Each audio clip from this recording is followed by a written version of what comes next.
Did the MSP try to rig the jury?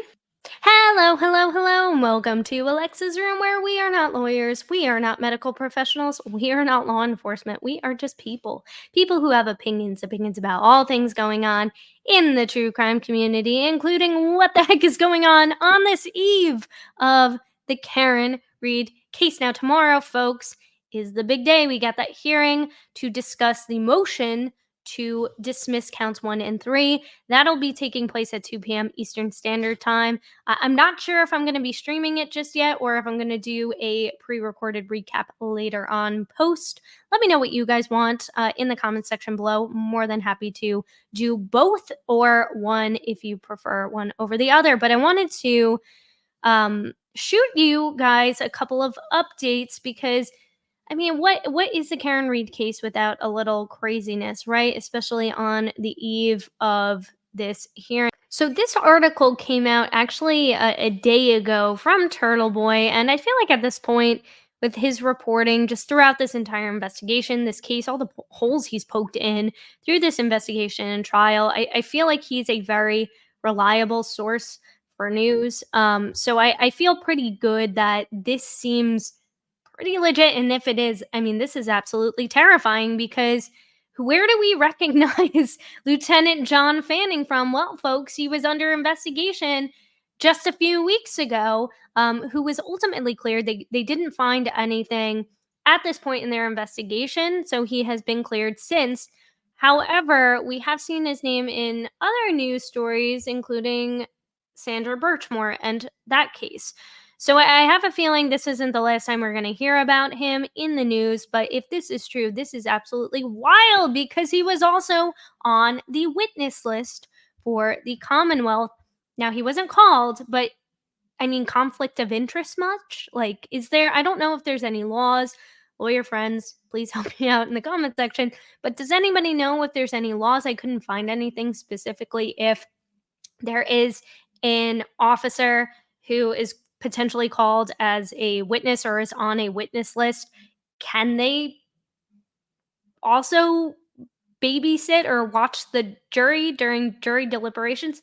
I have no idea. I mean, if not, I feel like that should be a law because that is just a huge conflict of interest. So, conflicted state police lieutenant John Fanning was in charge of eliminating juror who attended to acquit Karen Reed. So this is John Fanning during the arrest of Turtle Boy, which happened back in October. Wow, so almost a year now. He was one of the arresting officers who showed up. And if you guys haven't seen this video, I'll link it in my description box below. It is wild because you would think that this guy is like some mafioso or he's running this like huge drug ring, like he's this crazy gangster. I mean, it's absolutely wild. Um, so diving in, multiple reliable sources have reported to Turtle Boy Daily News that Lieutenant John Fanning, one of Michael Proctor's supervisors, who is also under investigation at the moment from the Norfolk County DA's office, was in charge of overseeing the jury during the Karen Reed trial. He was also the reason a juror who seemed inclined to vote not guilty was dismissed on the final day of the trial. Now, if you recall, in the state of Massachusetts, there are 12 jurors on the jury. There are 12 jurors, but I believe 17 or so, and those being the 4 or 5. I can't do math right now. There being 5 or so alternates. I believe that's what it is. And nobody knows. No juror or alternate knows whether they're going to be a deliberating juror or whether they're going to be an alternate. And this is to help, from my understanding, uh, to dispel the notion that if you know you're going to be an alternate, you're not maybe going to be as prone to paying attention. So this way, everybody keeps their wits about them. They're taking notes. They're very proactive. Whereas we see in the Ashley Benefield case, from reports from Notorious Jules, who was actually in the courtroom during that trial, she reported that not a lot of jurors throughout the trial were taking notes, which is a little disconcerting for me. Whereas with this case, it was constantly reported that they were paying attention, like close eye. So I do think that is a good rule to have in place.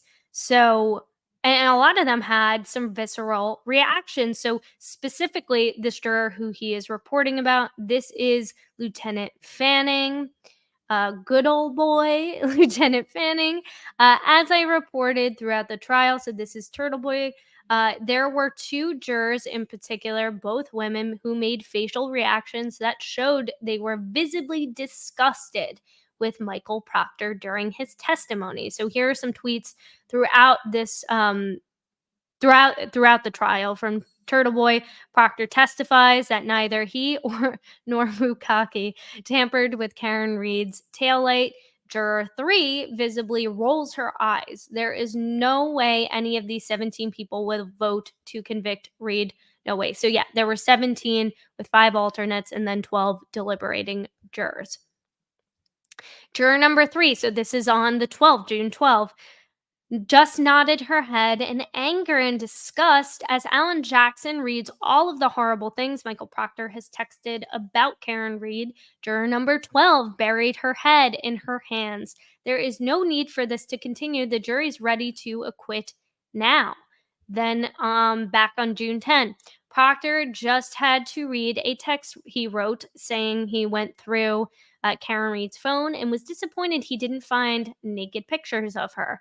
Juror number 3 shook her head in disgust, mouthed something, and looked away. Juror 12 opened her mouth in shock and horror, rolled her eyes, and looked away from him in disgust. I mean, how do you?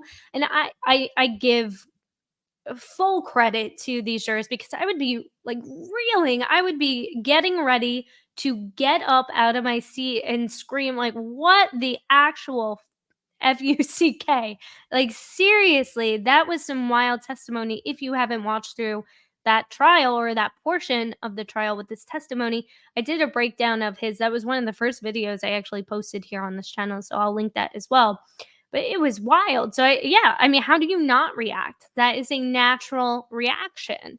There is no coming back from this. Again, until you see the jury's faces, you can't understand how truly over this is. So that was on June 10 again. June 10 later, or earlier, sorry, some of these are out of order. Bukaki says video isn't missing, it's just not recorded. That was in regards to that missing gap. I think it was like 45 minutes or so from that Sally Port video, which again, total side rant, because there's been a lot of coverage and a lot of panels about what the defense could potentially improve upon, and I would love to hear your guys' thoughts too. Where what you think the defense could improve upon in round two if there is a retrial, which it seems like it's very likely, very possible. It's just on what, but I would be so curious if they called. I know there were some extra bodies in that Sally Port video. I think there was a woman that came in at one point. I would love, like, to get her called as a witness. The uh, tow truck driver that was called as well too, from the moment that they were called in. Who was the person that was dispatched to do that? Um, they were one of the first people in the Sally Port when the car was pulled in. And according to, I believe, Buchanan, he said that the tow truck driver was the guy that could have been walking around the car, which always struck me as super strange considering I mean, I've gotten my car towed plenty of times and obviously not into a Sally Port for a police investigation. So I don't know if there's a different protocol or procedure, but I've never had a tow truck driver like get out, other than to get out of the vehicle and get my car off the lift, off the bed of the truck, so and then have me fill out some paperwork, but never like to escort me like in anywhere and like take a walk around the car and like fill out anything. That was always just so strange to me. So I think that would be a really strong witness for the defense potentially, and anybody who was in that Sally Port video specifically. So um, he is missing. It's just not recorded. Jury number 3, who looks like highly educated and is always alert, visibly laughs. The jury knows he is a joke. I mean, I don't know how you keep this stuff in when you know you're being gaslit. Like, these people, they're just, I feel like they're so convinced by their lies. Like, it's just, they've had to practice in front of a mirror a million times to nail down every little last lick of their story, and now they practice it so much, it's just their reality, it's their truth. It's the only thing that they know to be true anymore, even though it is a blatant lie, unless they're full-blown psychopaths, all of them, which I mean, that's totally possible, but, I mean, this is absolutely, it was absolutely wild, the Sally Port video. Um, if I could see their reactions, then so could Paul O'Keefe, Proctor, Brian Albert, Yuri Buchanan, Brian Tully, Jennifer McCabe, and every other person who didn't want to see Karen Reed acquitted of murder. And remember, Jennifer McCabe constantly making eyes with the jury throughout her entire testimony, what, so as to convince them that, hey, what I'm saying isn't bullshit, it's true. Okay, Jen. On the final day of trial, Brian Albert, Colin Albert, and Jennifer McCabe sat with the O'Keefe family. At least one juror reported feeling intimidated by Brian Albert staring him down. So that's interesting, actually, because now he's using a him. So I'm curious. I mean, I guess he knows that this juror is a he, otherwise he wouldn't be using this pronoun here. Um, I'll bring up this came directly from one of the affidavits, by the way, so I'll bring that up in a second, but juror number 3 who shook her head and mouthed, "What?" seemingly in disbelief while Trooper Joseph Paul was explaining his theory of how John O'Keefe got his injuries from a motor vehicle collision was brought, yeah, remember the pirouettes? Ridiculous, was brought into the courtroom prior to the jury being seated. She seemed agitated with what Judge Canoni told her and dismissed as a juror shortly thereafter. So now I want to pull up that affidavit again. I posted a whole breakdown of that affidavit, but I just want to pull this up just to show you what he is referring to. So this is the affidavit that was on, when was this filed? Let me see. I'll say at the end. On July 6th. Okay, so signed and dated. So I'm gonna skip down. So yeah, this is um intermediary C. Yeah, intermediary C, informant C. So this is one of the informants that came forward. And this is the in paragraph 10. So today, informant C sent me 3 screenshots of a text message exchange he or she had with intermediary C. Informant C told me that intermediary C was reporting to him slash her during this exchange what juror C had revealed during the Zoom meeting. So they had this Zoom meeting, them and a bunch of the jurors, I suppose, or them with a number of, got it, them with a number of friends to discuss the trial. Um, I don't know if they were work friends, whatever, doesn't matter. But this is what the text message exchange read. So intermediary C, no consideration for murder 2. Manslaughter started polling at 6-6, then ended deadlock at 4 no, 8 yes. He or she was very consistent in the fact that they could only consider things that were admitted into evidence. So I'm going to read that again. So he or she was very consistent in the fact that they could only consider things that were admitted into evidence. Ultimately, he or she voted no because the cause of death was twofold of hyperthermia and head injury, of which he or she was convinced that the vehicle did not cause both. The whole jury, so this is one of the people who didn't think that Karen Reed was guilty.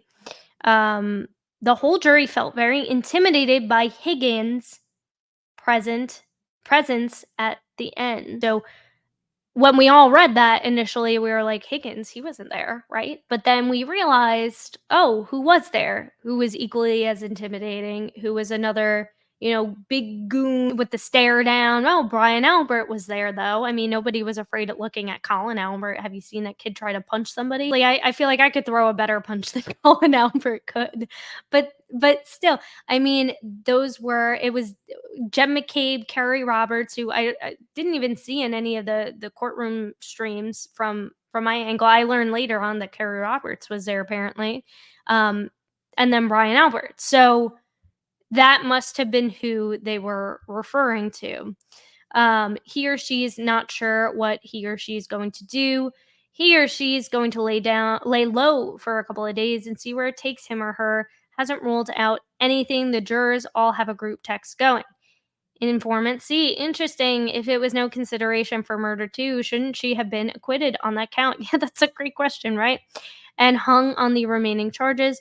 Goes back to the jury verdict slip that was all confusing. Intermediary C, she should have been acquitted. I agree. Yes, the remaining charges were what they were hung on, and that instruction paper was very confusing. And remember too, because I was rewatching, because I got into a little bit of a tiff on Twitter, and I decided I'm like I'm not going to engage because you can't win. You cannot shake sense into these trolls. They do not want to listen. They don't want to accept science, which is just wild to me. I mean, if anything, yeah, okay, the dog bite, fine, okay, whatever. The cover up, fine, okay, whatever. All these other additional coincidences.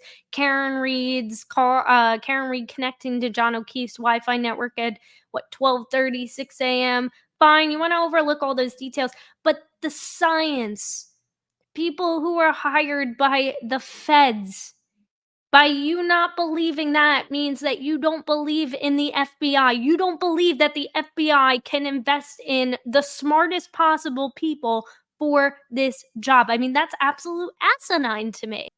I mean, to just totally say that they have no idea what they're doing and they're going to hire just some random Joe Schmoes. If they were going to do that, they could have just called up Trooper Paul. I'm sure he could use the extra paycheck, right? But yeah, so and this is the crux of what tomorrow's oral arguments are going to be based around, is just all the jury confusion, the jurors coming forward, signing these affidavits, and what the potential next steps could be going forward. So yeah, even after the fact. And again, I was going through the jury instructions that Bev had read out, going back to my initial thought. And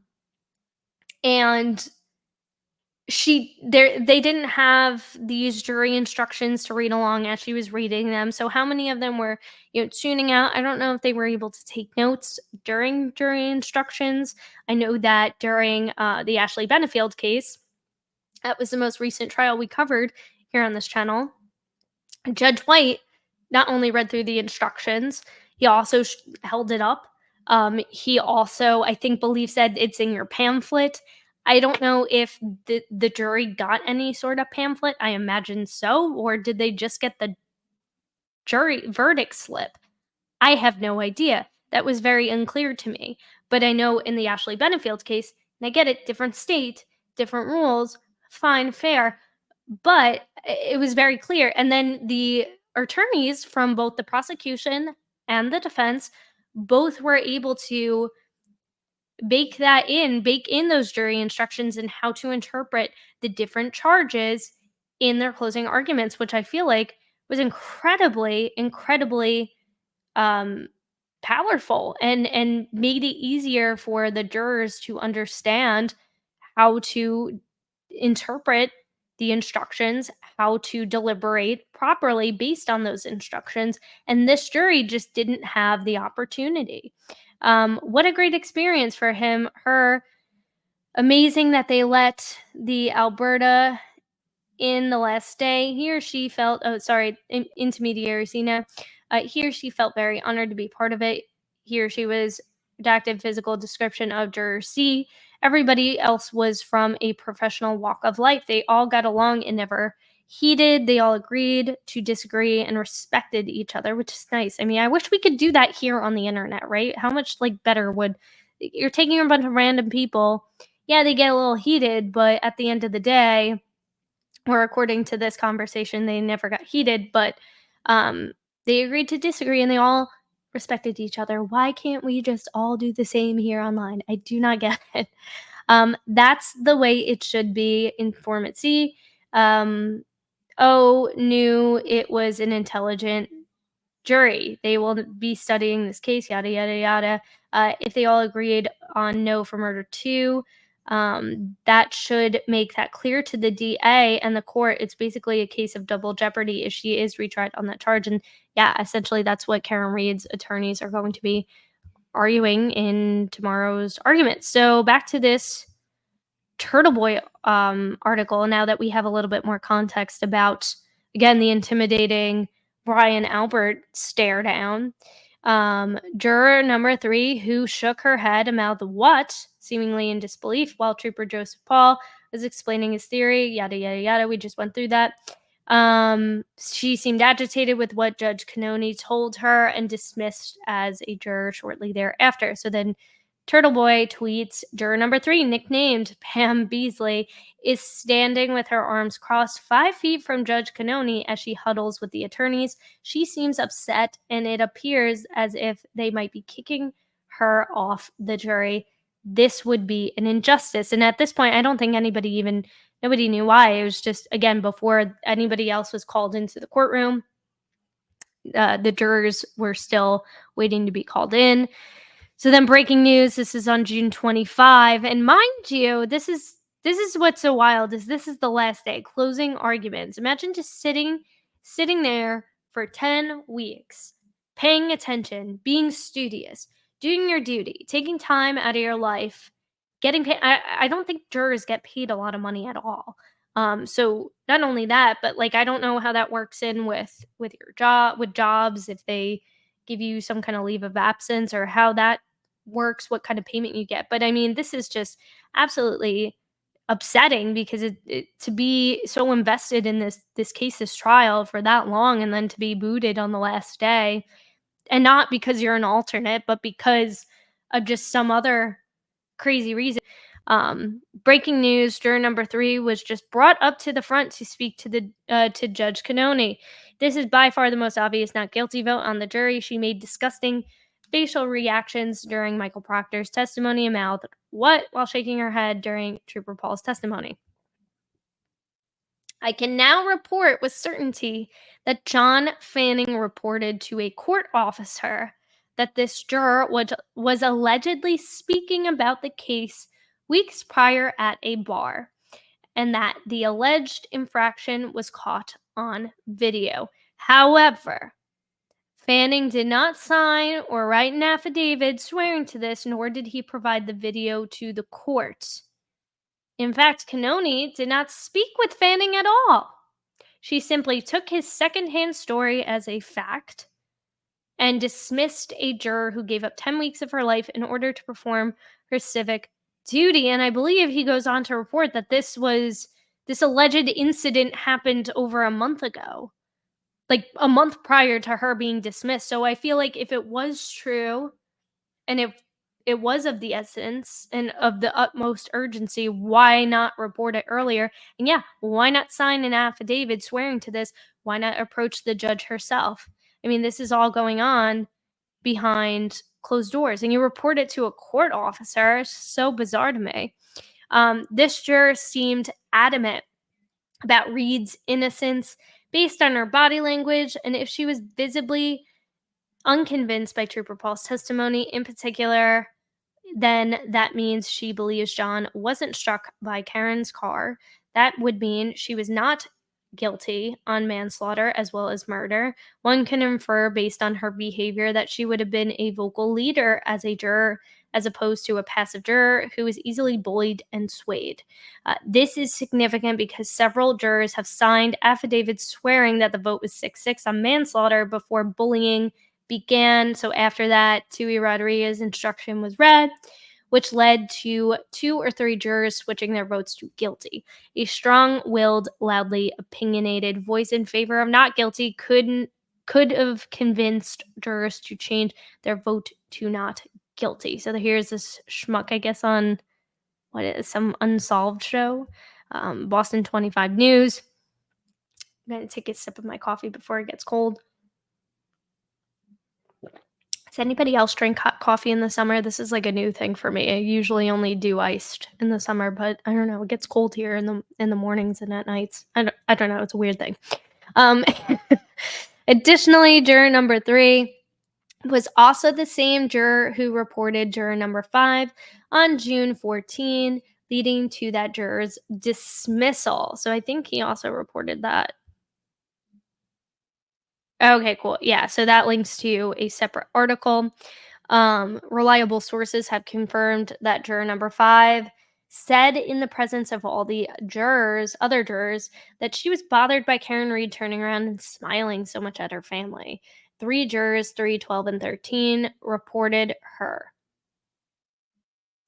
So juror 3, so the one that felt uncomfortable with Brian Albert staring at them, and then 12 and 13 reported that this juror, hey, she's giving a visceral reaction to Karen Reed for, God forbid, she's smiling and trying to find some bit of, like, I don't know, happiness or something, probably just remarking on the ridiculousness of this entire trial. I don't blame her.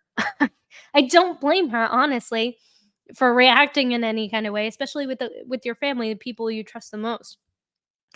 All of them were called up to speak with Judge Canoni about this, and as luck would have it, it were these exact 3 jurors who were eliminated and or made alternates on the final day of the trial.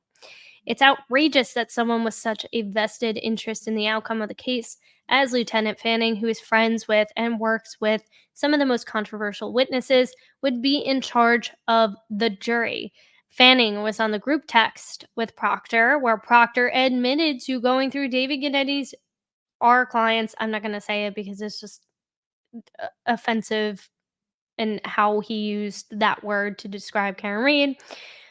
Phone looking for naked pictures of Reed. He said nothing to admonish his underling for this egregious ethical violation. That's a good point too. That's a good point too. These texts about, and I don't know if it's in this linked report, but let me just shift.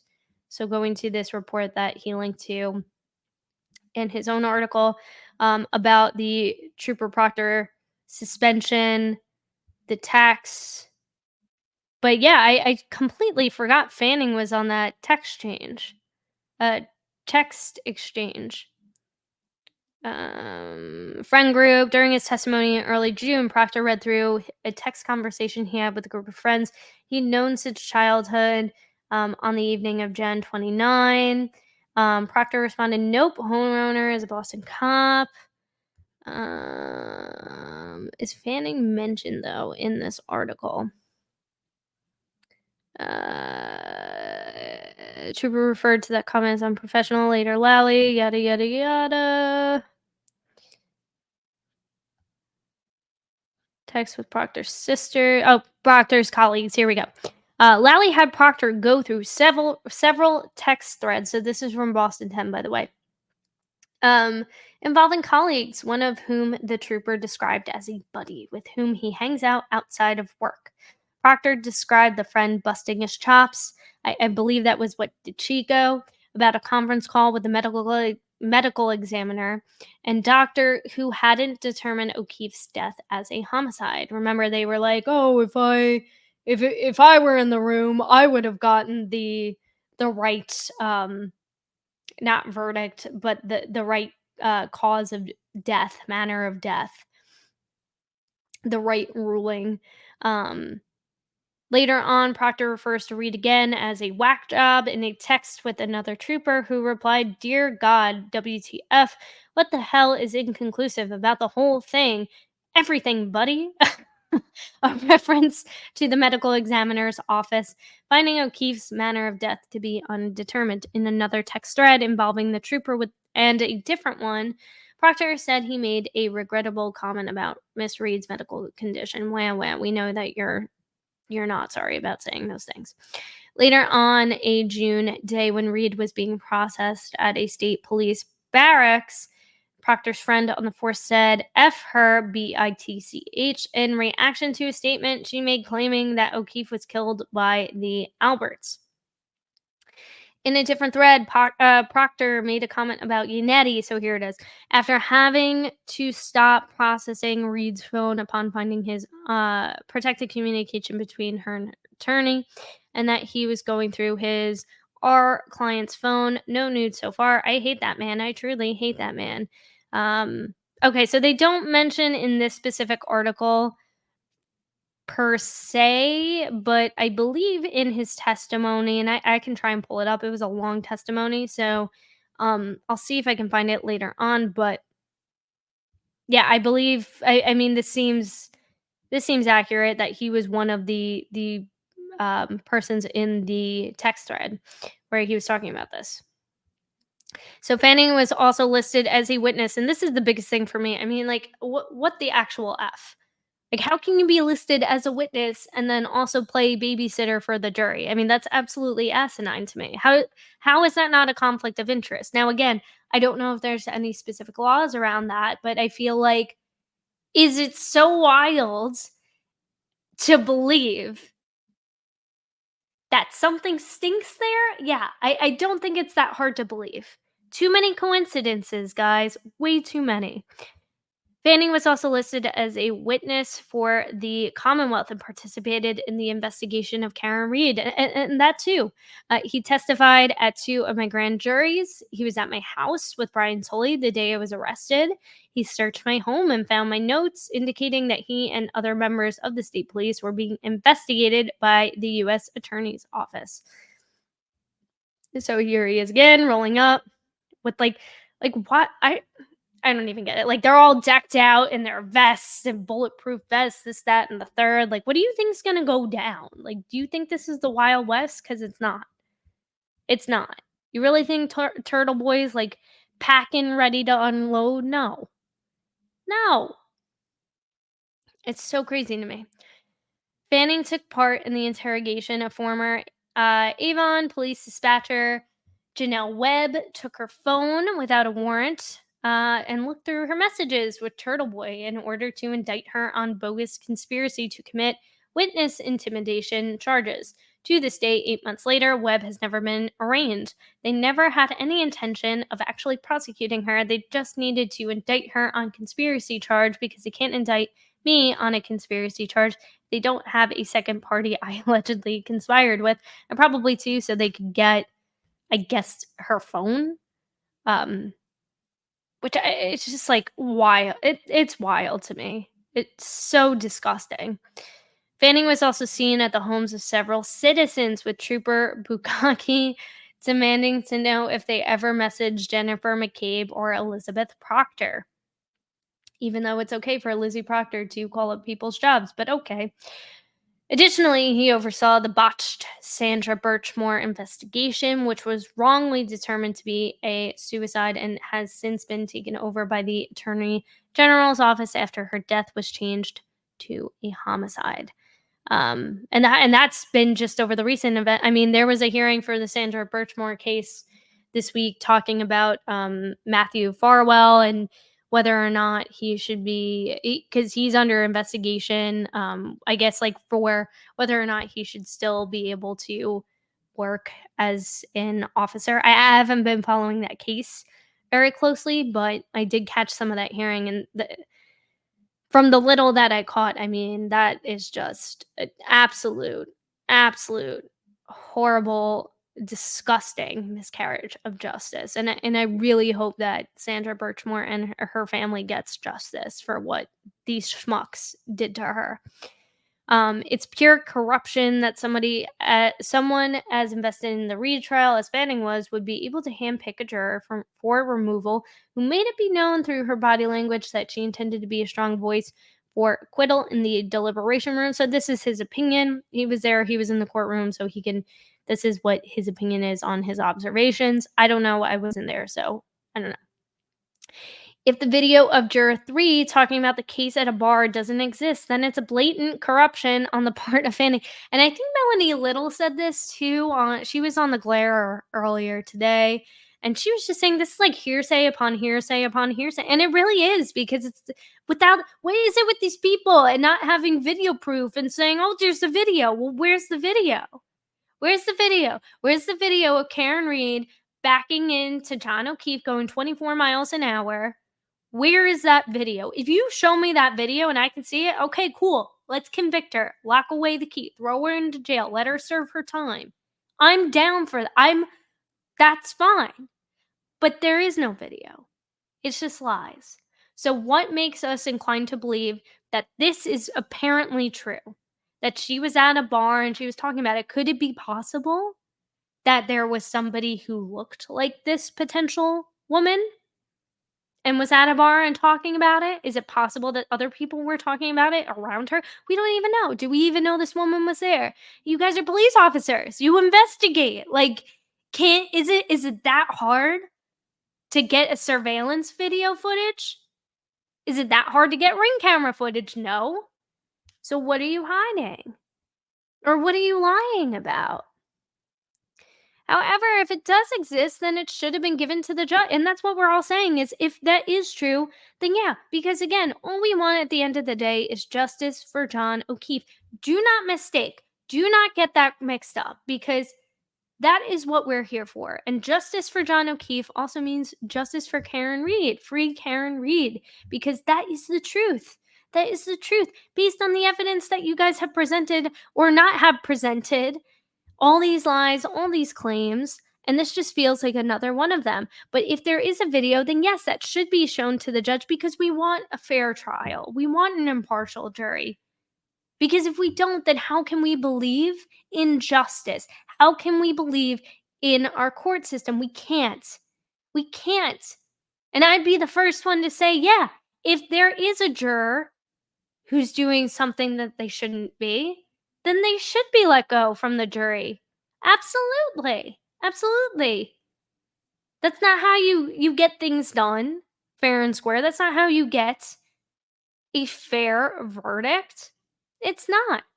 And again, not to compare because it's apples and oranges. In Florida, there was only 6 jurors for the Ashley Benefield trial, but there was something similar where which is bizarro, but the judge allowed the jurors to actually go out during their breaks and their lunch hours, except during deliberations. But during the trial, when there was a break, or like a long break, they could go and walk into town and go out to eat and go to a bar. Like they could do essentially whatever they wanted to do and then come back, report back to court when they were needed again, when the trial was to resume. And there was an incident with one of the jurors where it was similar in the fact that they walked into I think like a deli and there was a TV news broadcast about the trial and there was some confusion of well, how much of it did this juror see? Did they watch it or did they walk out? And according to the juror, and this was all spoken to. They spoke to the judge. They spoke about what they, and I think it was actually filmed and streamed, so we could actually hear the jurors' voices, which is so weird. But the way that Judge White handled it, and even that whole incident with Eva posting TikToks while she was still under subpoena, while she was still considered, it could be potentially recalled as a witness later on, and she actually was brought back on the stand during, I believe, before the defense's case. I believe she was recalled um, at the end of the trial at some point by the state again. So she was still under subpoena. She could have been recalled. She was actually recalled, and she was called up to the stand because she had made these TikToks and she had allegedly spoken to a reporter, and they had to do some investigating and see, okay, well, what did you tell the reporter? Did you say anything about your testimony? This, that, and the third. Are you breaking? Are you in violation of any of these things? And I feel like that is the right thing to do, to get to the bottom of it and to actually see evidence to get the person who's making these claims, and they couldn't get the reporter to come in, but get the person involved in the scenario and talk to them about it. And it seems like Bev was just like, "Hey, you come here, like the kid who's in trouble, passing notes in class, and like go down to the principal's office." Um, but why wasn't Fanning called? Like, why wasn't this discussion? Why wasn't he thrown on the stand? Why wasn't it closed court? Without the jury being present, obviously. And why wasn't he um, questioned by the attorneys? Why wasn't he questioned by the judge? I don't understand. This is why I love watching different trials because you see how different judges run the courtroom. So going on, it wasn't. And if it does exist, then who took the video? And more importantly, how did they recognize juror three? That is a great point as well. It would have had to have been somebody of maybe the media, the press, people who were actively seeing, or maybe potentially other people who were in the gallery, right? It could have been the O'Keefe family. It could have been their friends, family. It could have been Gary and Reed camp. Who knows? Who knows? I just know it was a very, from what I've heard, very small courtroom, very limited seating. Not a lot of people could get in and watch the trial from the public's perspective. So yeah, who could it have been? None of I have no idea who any of these jurors are, and I don't care. It's not my business. I don't care who they are. I just care about getting the truth. Um, but this is a good question. They recognized juror 3. Had to be somebody in that courtroom, somebody who had visibly seen the jurors. If you weren't inside that courtroom, you wouldn't be able to identify any of the jurors in public, and we still can't identify them. No matter how many people want to claim, cry, oh, you're doxing them. Nobody's doxing them. We have no idea what these people look like. We have no idea who they are, what their names are, where they, none of that. And it's not our business to know that. It doesn't matter. It doesn't matter who these people are. It matters what they voted, what their verdict was. That is the only thing that matters. This would mean that if a video does exist, that juror 3 and likely every other juror was followed by someone from the state police. Now, again, this is coming from TB. This is his speculation. But I mean, again, it's like it's either somebody from the courtroom, which could be anybody in the press, the gallery, etc., or it could be a member of the state police. How else would they happen to know what bar she was at on a certain date? Juror 3 would have been able to tell Canoni she never went to a bar. In fact, she had if in fact she hadn't. Sounds like the most likely scenario is that state police knew juror 3 was at a specific bar on a specific date, and they made up a story about having a video to have her kicked off the jury. That way, juror number 3 couldn't deny being at the bar. So, other questions he has that I also kind of have. Does the Commonwealth often invite listed witnesses? Fanning was listed as a witness but never called in murder trials to oversee the juries of those trials. And that is my biggest problem with all this. I think it's just a complete conflict of interest to have him babysit the jury as a listed witness for the Commonwealth. I mean, that is just crazy. And as a member of the state police, that's crazy. And somebody who's a supervisor of some of the biggest witnesses in this trial. Like, how was that? How was that person assigned that job? How? And how is that job assigned? I would love to know. If any of you guys know, please let me know. But I mean, this is wild to me. Or only in cases where they've been accused of corruption investigated by the FBI. Why was someone as high ranking as Lieutenant John Fannin chosen to oversee? That's another good point, too. Somebody who's a lieutenant, like, doesn't he have better crap to do? Stay? I guess not. Seems like a B job. So why couldn't state police stick some rookie on it? Exactly. Exactly. Why not a trooper from the Westfield barracks with no ties to Norfolk County? That's another good question, too. It's another good question. Why do the state police have anything to do with any trial proceedings? Shouldn't the court be in charge of that? Shouldn't they have assigned a white shirt court officer to do the job Fanning was tasked with doing? And this is my confusion again. I don't know how this works, but I always under the impression that a court officer would be in charge of essentially wrangling the jury. That was always what I thought, and maybe that is the case, and this is just a strange occurrence, coincidence. Um, how often does state police in trial proceedings become involved? Like, I is this seems strangely unique and completely unnecessary to have a state trooper, a state police officer using his time when he could be investigating other crimes going on in the state, but he's overseeing a jury? Like, I feel like he could be using his time way better. Way better.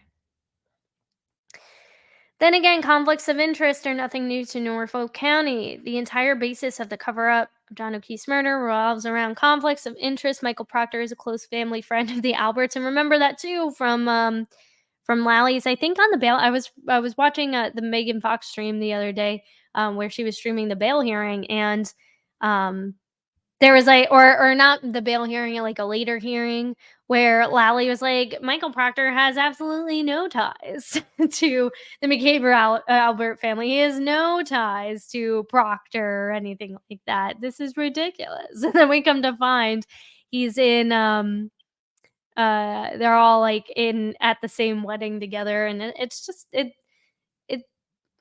it's ridiculous. Like the amount of gaslighting in this case. And was offered a thank you gift by Julie Albert. Yep, on the day Karen Reed was arrested, Brian Tully played college football with Paul O'Keefe. That was another thing too. Yep. Gary Buchanan, brother, is close friends with Kevin and Brian Albert. Yep. But none of this mattered to the Norfolk County DA's office, so it's not surprising that John Fanning was in charge of overseeing the jury in Karen Reed's trial. It's certainly not surprising that he handpicked a juror for removal who is going to vote to acquit the defendant. So, yeah, I mean, something stinks. Something stinks, guys. I think that was it for this article. I think that was it. Yep. So definitely check out Aiden's coverage of just this entire case investigation trial. He titles it "The Can Cover Up." Really great investigative reporting. But yeah, that was like the big like breaking news of the week, which is absolutely wild considering this is the eve of the big hearing that's taking place tomorrow.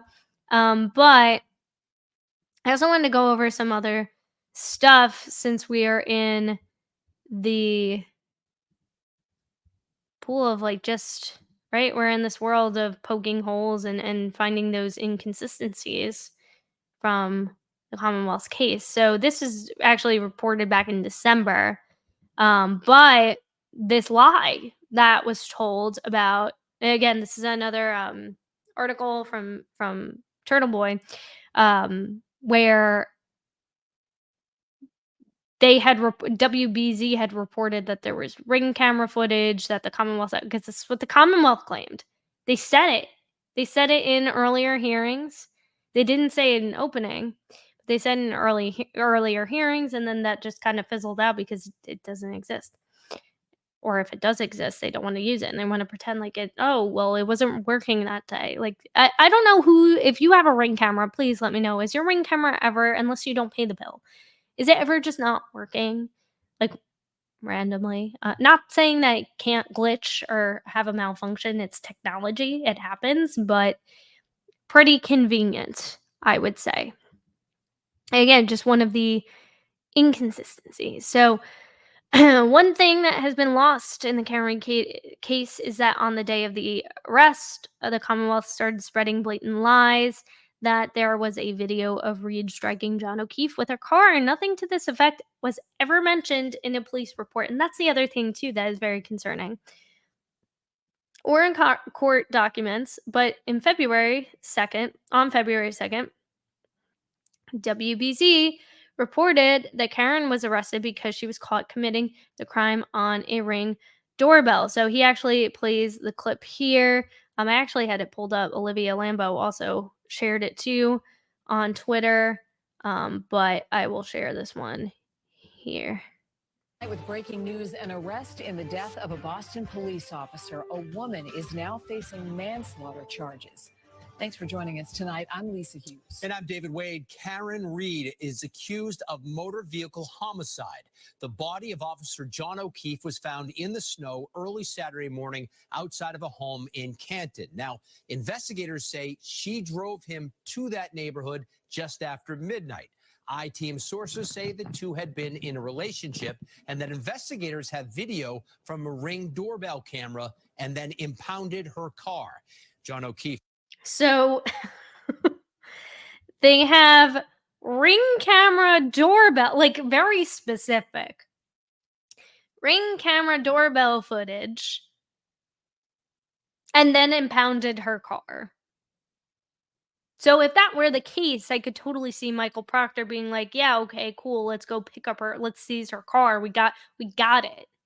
Again, I talked about the Chris Watts case the other day in one of my videos, where that was one of the biggest breaks in the cases, and that was only it was like a 2-day investigation. It was very quick, very quick. It didn't take long because the neighbor saw Chris Watts leaving his driveway and coming back, and it was very easy to put two and two together and use that as leverage to get him to ultimately confess to the crime. But again, I just want to play it back a second because this is from the first, like, earlier reports from this investigation. Camera and then impounded her car. The two had been in a relationship, and then investigators have video from a Ring doorbell camera and then impounded her car. John O'Keefe, again, a 16-year veteran of the Boston Police Department. Boston Police releasing a statement late tonight, reading in part, John was a kind person. So there you have it. So there you have that one. How do I get out of this? How do I minimize?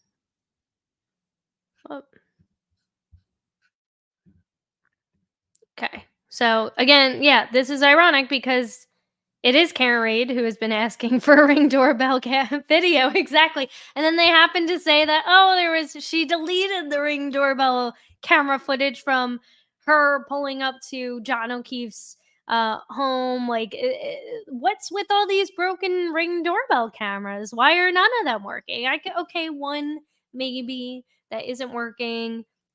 Fine, I could buy it if it's snowing, but every single Ring doorbell camera, and not for nothing, like, which Ring doorbell camera was it? Who was the neighbor? Apparently, there is I think, like, a former police officer or somebody who's well high up in the ranks who lived across the street from Brian Albert, but I imagine that they weren't the only people on the block with a Ring doorbell or some kind of surveillance footage. What about Brian Albert's house? Did they have a Ring doorbell camera? Like, I assume that's what they were referring to in this report. But even still,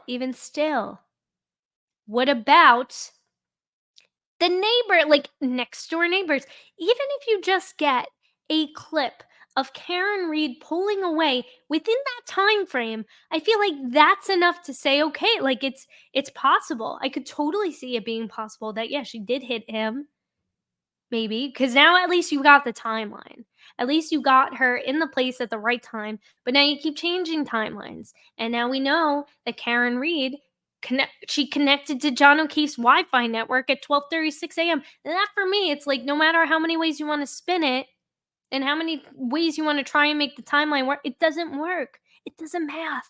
The math ain't mathin'. And more importantly, the science isn't sciencing. So, and the fact that you don't have, you're lying. You're actively lying about this Ring doorbell camera footage. And I wonder, because this didn't come up, I believe, in the trial, why this didn't come up in the trial, why the defense didn't lean on this if they weren't able to and say, well, hey, in prior court proceedings, the Commonwealth claimed to have this Ring doorbell camera footage, and guess what? It never came into play. So where is it? Why can't we get access to it? And yeah, it's a great point. Karen Reed's team is asking for it. Does that sound like a guilty woman? Somebody who's like, no, I want to see the video footage because she knows she didn't do it. We all know she didn't do it. But the investigators who leaked this false information to the media never looked at any. Deputy Police Chief Tom Keeler lives directly across the street from where the Commonwealth now alleges that Karen Reed began accelerating her car in reverse, which is absolutely ridiculous too. Like, if you think that's possible, you try going in reverse, not even in the snow, just in regular summer day weather. And you tell me if it's possible for you to clearly back into somebody intentionally without making, like, any, like, tire marks on the grass, the second and the third. You give that a try, going 24 miles an hour, and see how well you do. I mean, it's ridiculous. The house at 33 Fairview also had a Ring camera pointing at the Alberts driveway. The view they had was perfect. And then, oh, I guess so. I did see he posted a couple of videos of him like doing the experiment, which I've done before. But this is really interesting too because he actually goes up to people and he's like, "Hey, like, do you have a Ring camera?" I'm gonna go over here to 31 Fairview and just knock on the door.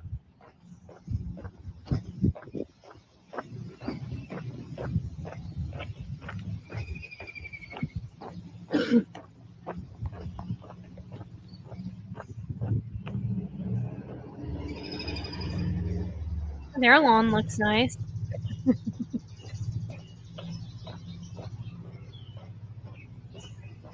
Their So lawn look looks at how really nice. close that is. Look at that angle right there Mhm. from 31 Fairview. So just to back it up real quick, what he's talking about.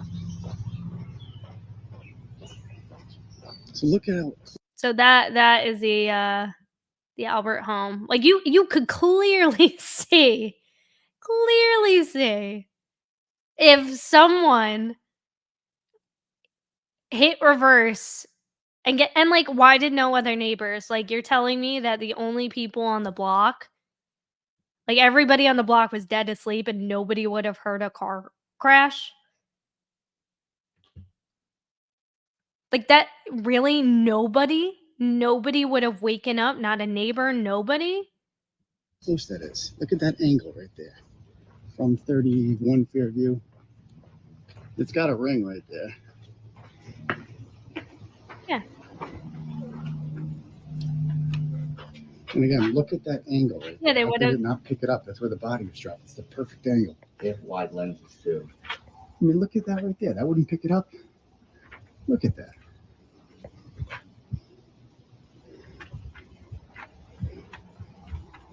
I mean, there's a car in the driveway, right? Someone's got to be home.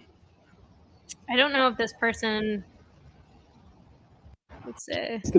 South, which you have road. So nobody. The 34th Fairview. And that's where the body Nobody answered on that was, right one. between the flagpole. I think there is somebody who does And answer. then and closer to the fire hydrant. Yeah, and like now that we can see, like I wish there was like video footage that they could have used in because like Google Maps are like it's still hard to see, but when you see video footage of even just like what the house looks like and again, like with or without snow versus those really blurry like sonogram like photos that they were that the I don't know if it was the CERT team or somebody else took it when they were looking for evidence, but I mean that was like I'm like, "What the heck am I looking at? Is this somebody's sonogram? Like, are you trying to tell me you're pregnant? Is it a boy or a girl?" Like, this Right would there. be way Okay. more helpful. Right where the mulch starts. Somehow a car propelled him up that far. And again, look, it's not a big lawn. Like Matt McCabe's standing in the window and Mhm. looks outside. There's multiple sees her car do a windows. three-point turn right there and doesn't see anything else. He doesn't see, he says he sees V-shaped tire marks, but doesn't see a gigantic body lying in the snow. So here's 31 Fairview, another one. Could they have a Ring camera? We'll see what they say.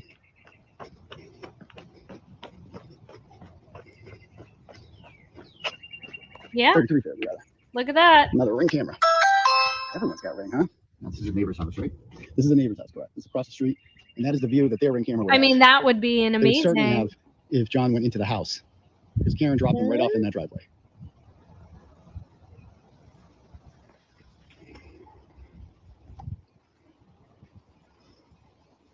On the Ring, can't they get a notification on their phone, right? Yeah. Yeah, so, I mean, they can see me wherever they are.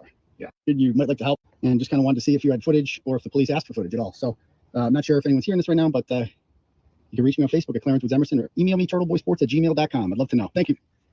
All right. Karen pulls in from Cedar Crest over there. Pulls up here. I mean, it's just it's so wild, so wild. So, oh, I guess this is somebody else. This is down the block, I think. I have a press badge in the bag. Sure.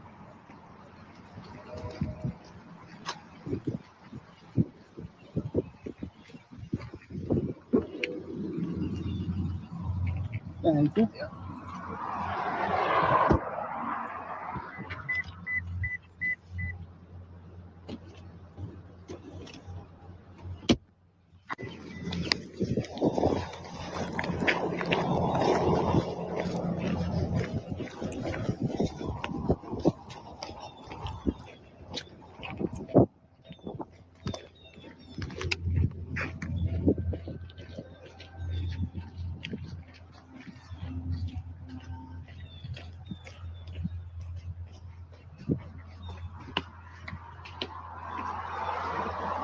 Are you still there?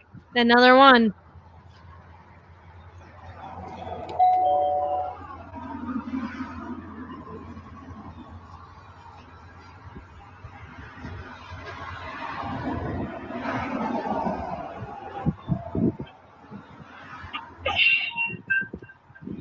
Okay, what is it you need to know now? So I was just wondering, did the state police ever come by here and ask for ring camera footage from the morning of January 29th, 2022? No,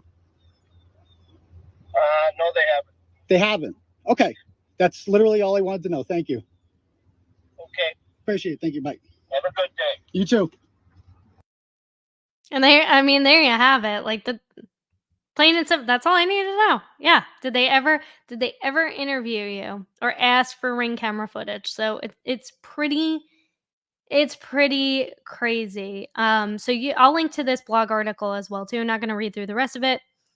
You guys can check it out, but just more of the blatant lies or things that the Commonwealth has since failed to produce, failed to follow up on their word. And, unlike the Commonwealth, the defense, when they bring up something, they bring receipts. They have the proof, they have the back. And same thing with Turtle Boy, too. So, I mean, it's so wild. But in other news, so I had actually shared this earlier this week. This was from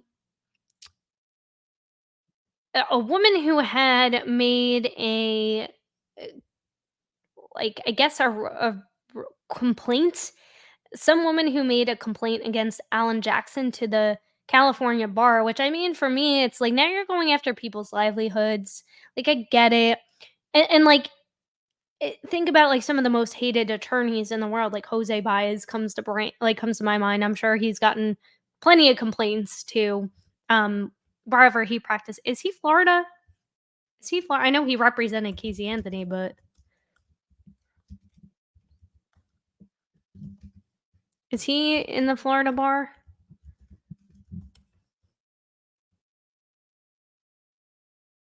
Yeah, okay. Yeah, so he is a Florida attorney. Okay. So yeah, I can't imagine. Like, I'm sure this has happened before, maybe to Alan Jackson, considering he's represented some pretty high profile clients in the past, but still, Karen Reed has a right to be defended. She has a right to a fair trial, just like any other defendant in the United States. Guess what? That is what due process is. Innocent until proven guilty. She has a right to a fair trial. She has a right to choose her own attorneys. She has a right to do all of that.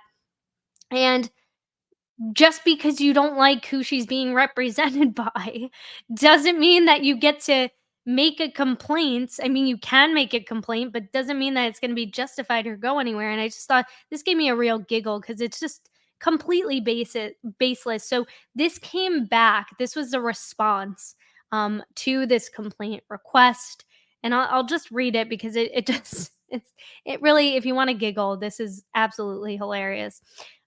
Dear Deborah Cora, the State Bar's Office of Chief Trial Counsel has reviewed your complaint against Alan Jackson to determine whether there are sufficient grounds to prosecute a possible violation of the State Bar Act and or rules of professional conduct.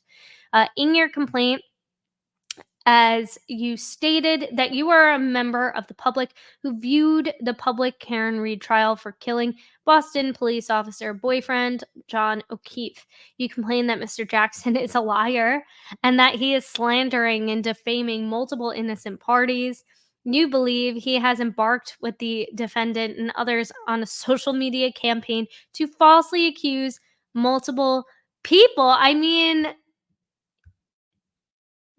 if he believes these people are responsible and there's no evidence to suggest that they aren't, or that they aren't hiding something, or that they don't know what happened and they aren't being forthcoming, he has a right to do that. He has a right to think and believe what he thinks and believes, and he has a right to use the evidence in the case to create reasonable doubt and to suggest different possibilities as to what may have happened that night. He has a right to do all of it. So it's ridiculous. He's a liar. What is he lying about? What is he lying about?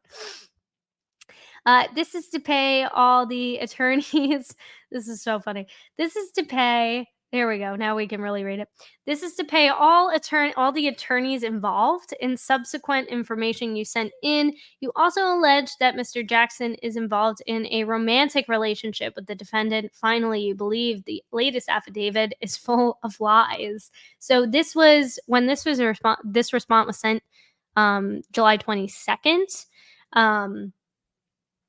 So I'm assuming, I mean, that video was a deep fake, and that was very quickly debunked by News Nation. So, I mean, and by a handful of experts, as being a deep fake of Alan Jackson allegedly slipping Karen Reed the boob grab. And meanwhile, like, nobody's coming after Lally like that. Nobody's like attacking like his family. Like, there were pictures of Alan Jackson and his wife, and like people making all these like salacious comments about, like, you don't go after people's families. Like, this guy, he's doing his job.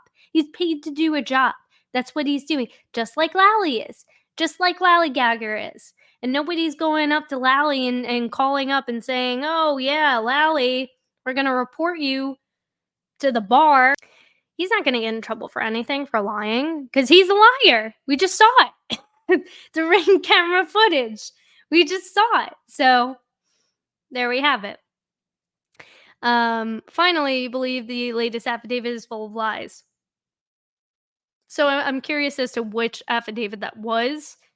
I guess when Morrissey and friends were claiming it's all hearsay, and now they since have changed their tune because those same jurors or a different group of jurors have come forward to the Commonwealth as well, confirming the same thing.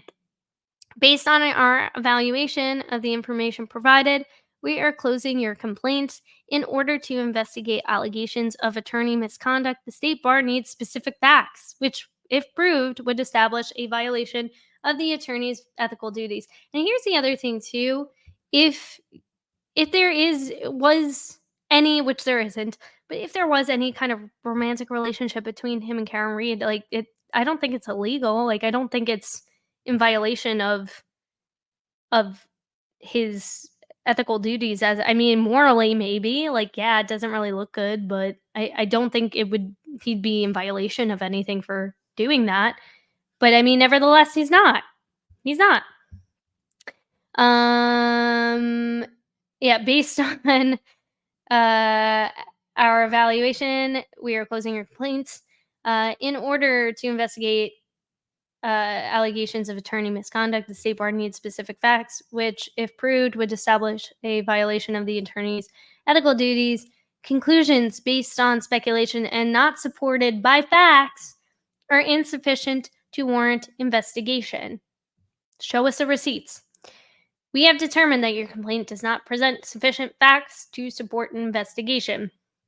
In addition, the court having jurisdiction over the case in Boston and not the discipline system is the appropriate venue to determine whether there are issues with the affidavit or any other conduct in this case, and to issue any remedies. Likewise, the court is the appropriate forum to adjudicate any issues relating to the litigation process. So yeah, meaning this, whatever you're saying here, Deborah, about the latest affidavit, whichever one that was, because I don't know what her message was.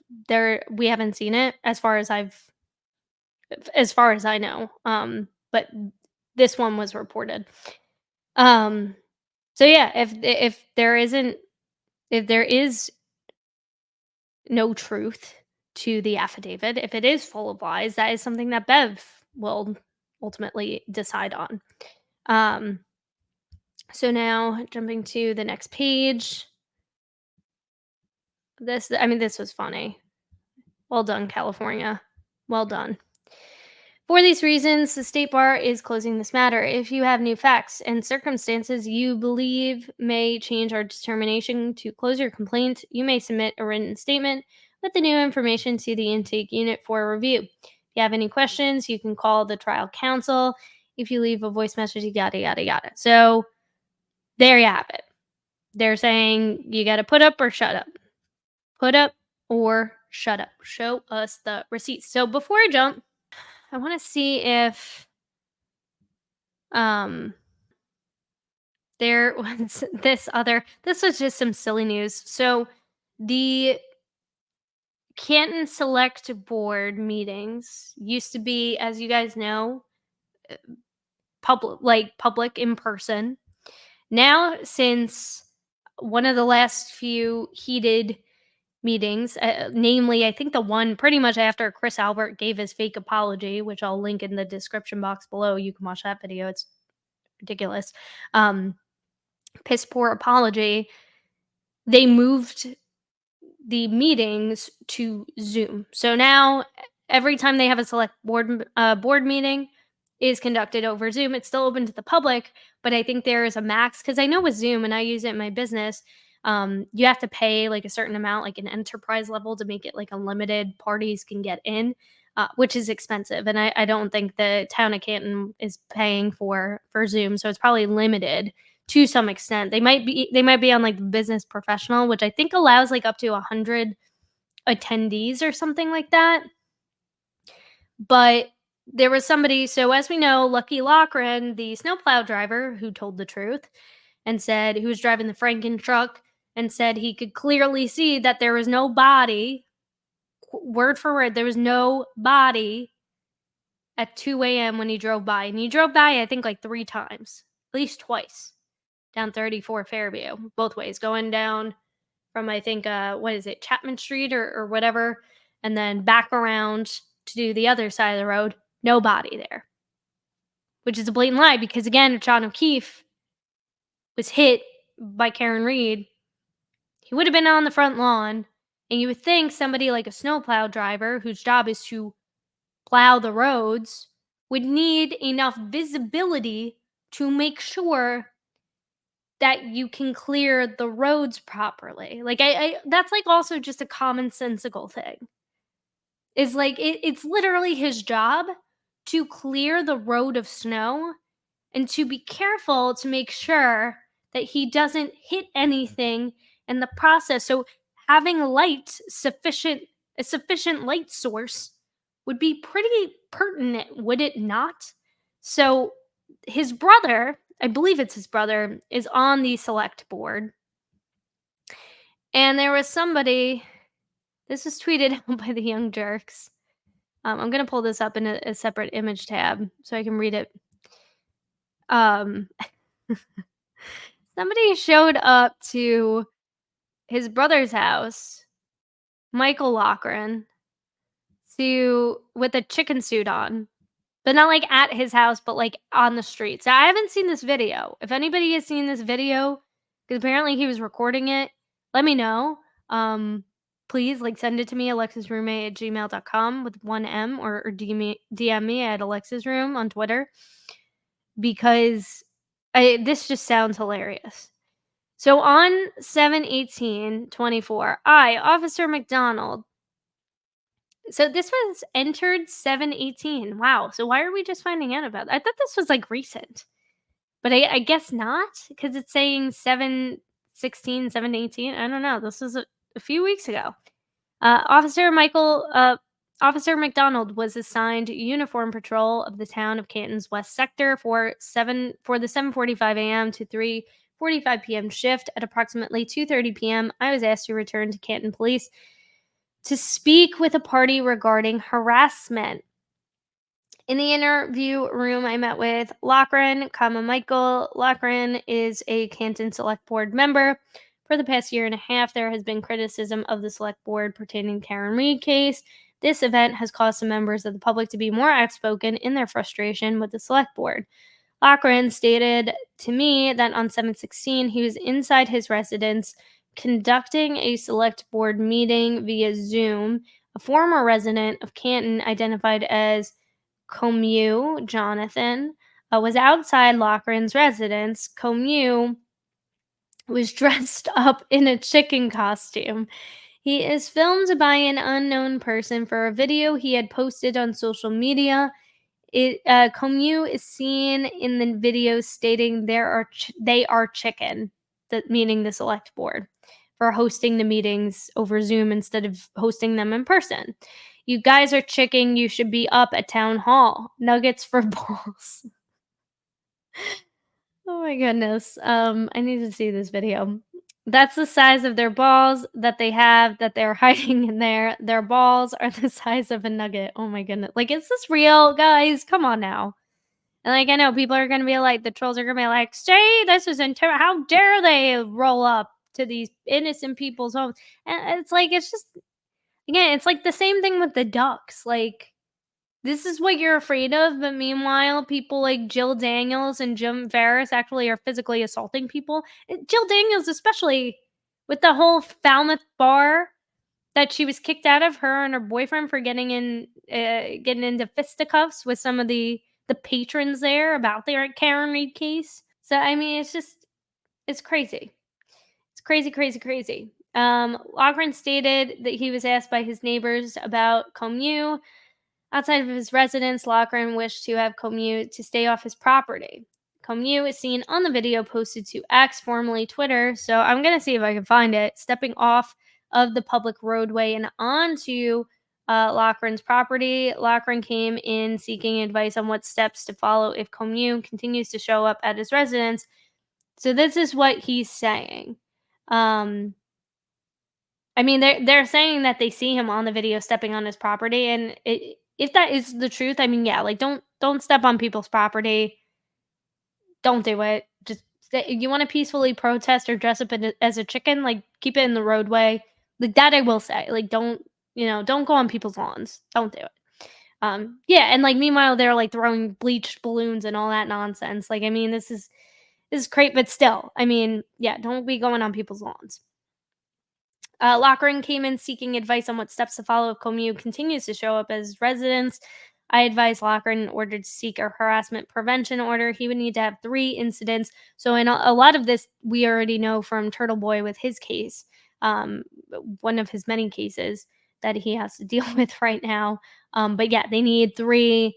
You need 3 instances that involve the person doing the same kind of acts. Comue and he would have to apply for 1 through Stoughton District Court. Before concluding our conversation, I advised I would document this incident. After speaking with Loughran, I contacted Comue via telephone. Comue admitted he was outside of Loughran's residence in a chicken costume. It's just like, this is so weird. This is wild. Comue admitted he was outside of Loughran's residence on 7/16/24 during the select board meeting. Comue stated he was exercising his First Amendment right, and right to protest. Comue further stated he did not violate any laws. I explained to Comue that I was not accusing him of violating any laws. I asked Comue if he walked onto Loughran's property. Comue stated he did not and explained he was out there protesting. So, I mean, he's saying he's not, but according to this report, it says in this video, and I want to see if, I don't know if it's taken down, if anybody has it, but I'll try and find it.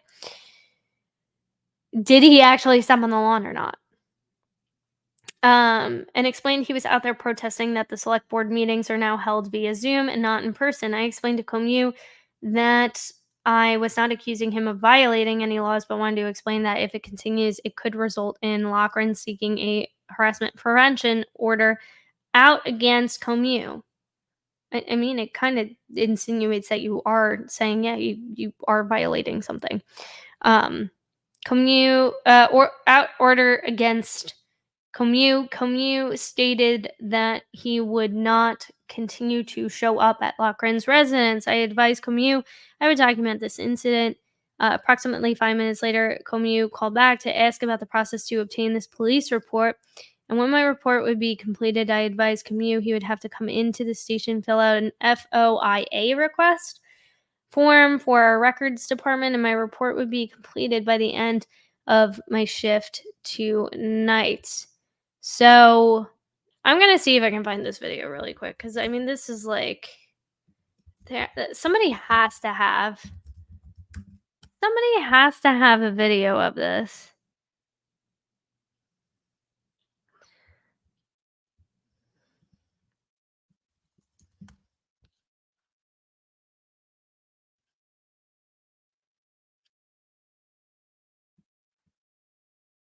I mean, if anybody can find this,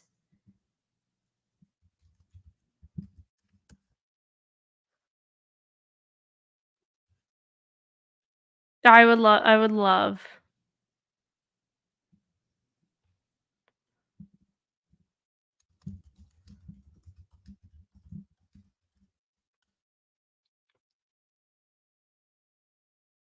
Maybe it's in this thread.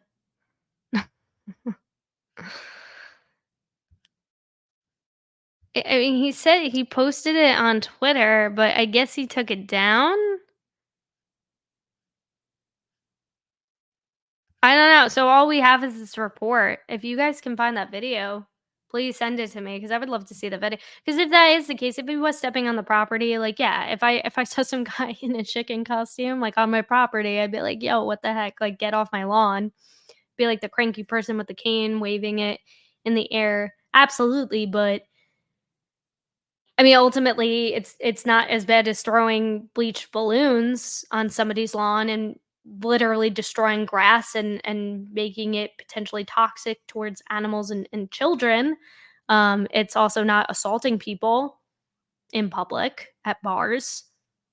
It's also not threatening people to beat their face in up and down the street. Cough, coughs, cough, cough, Chris Albert, cough, cough. But hey, chickens. Chicken Personally, I that would be my worst nightmare, because I am absolutely terrified of birds. I have a fear against birds. I have a fear against chickens. So that would be absolutely terrifying to me. If I saw a man dressed up as a chicken on my front lawn, like, absolutely, it would terrify the ever living crap out of me, but for unrelated reasons, just for my own personal phobias. But with that being said, as we wind down tonight's video, please let me know if you enjoyed today's video. Leave a comment in the comment section below. What do you think is going to happen tomorrow during this hearing? Do you want me to stream it? Do you want me to pre-record it and do like a recap later, or like do a live stream later at night? I can do that as well too when you guys are out of work. I know it's during the daytime. Not everybody always can tune out during work hours. I get it. Or I could pre-record it and we can just chat via the comment section. But yeah, let me know what you think. If you like this video, give it a like so that we can get this news out there. And again, the more likes we get, the more YouTube pushes this video out, and the more people we reach, and the more people we can get to learn about this case and continue to put pressure on these agencies to do the right thing, to get justice for John O'Keefe. Actual, real justice for John O'Keefe. Real, actual justice for his family, even if they may or may not want it. They still deserve it. His niece and nephew do 100%. And Karen Reed deserves it. Karen Reed deserves to know the truth. At the end of the day, this was something that she did love. She was in a relationship with, even if it may or may not have been on the outs. It's still somebody that she had a intimate relationship with and was close with, and probably never had a chance to properly grieve. And now with everything going on, I mean, her medical conditions, I can't imagine, and facing potentially life in prison. It's crazy. So free Karen Reed, justice for John O'Keefe. And again, if you want to see more videos like this, make sure you hit that notification bell so you don't miss the next video from me. And we just opened up a members community. So if you want to get members only live streams, behind the scenes, outtakes, priority case suggestions, small business features as well too, you can get access to all those perks and more by clicking that join button below. Just pick whatever tier you fancy the most, and we will get rocking and rolling there. Or if you want to make another donation, you can do so via Cash App. Just click the link in my description box below. And that being said, I will see you in the next one.